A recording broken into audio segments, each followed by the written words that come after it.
Okay, and so the last stitch on our stitch sampler kit is the satin stitch in a flower.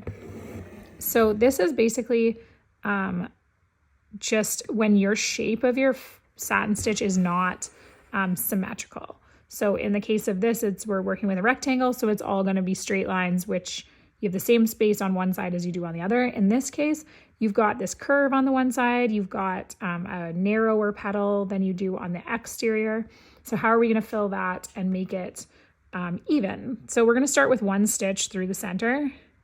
And then this is used, there's different names for this stitch. Some people call it a satin stitch, just satin stitch. Some people call it a radial satin stitch. I really liked that terminology because, or a long and short satin stitch. So what we're going to do is we're going to create a shorter stitch, because the problem is we don't have as much space at the bottom of our petal as we do at the top. So we need to fill in more stitches here than we do here.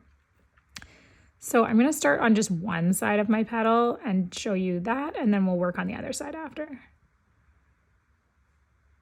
So you're going to create one short stitch, and then the goal is to, whatever the shortest stitch, you're always going to work longer than that for your next stitch, because we want to cover where we've stopped short.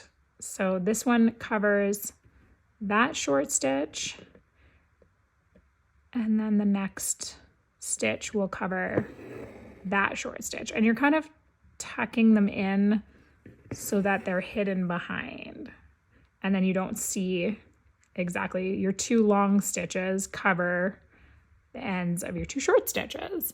So this is a pretty small example. The bigger that they get, the more short stitches you might need.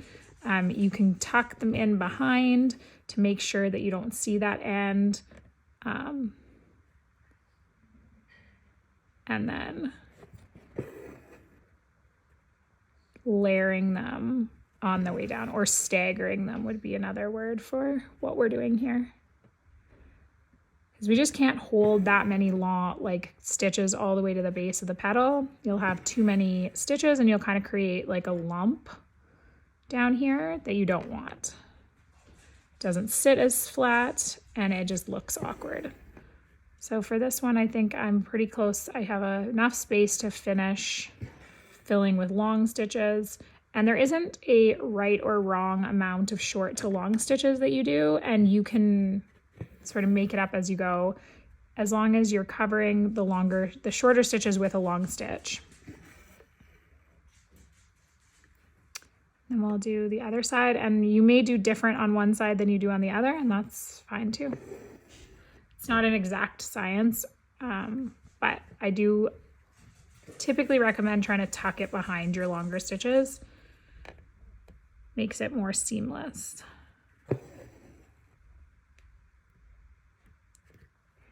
All these petals are identical, so I'm just going to show you on one petal, and then you can finish the rest on your own. Then you can finish the center of this flower in either a little tiny satin stitch or a French knot.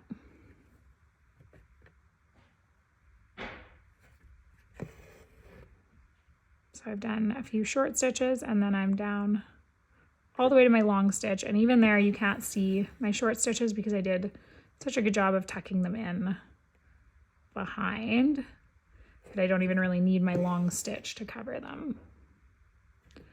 But that is the trick, is to use one of your longer stitches to cover your short stitch. Okay, so we're almost done there. Sometimes around the edges where you've got just a little bit that you want covered, that would be another good opportunity to use a short stitch, or just even tucking it like right behind to not bulk it up. So there you go. That is your satin stitch in a flower. And you can finish up the rest of your petals and finish your center, and we are all done. You can learn a lot more about things like backing your hoop on the next chapters when you're working on your practice pattern. All of that stuff with transferring your pattern and backing your pattern are in that instruction space.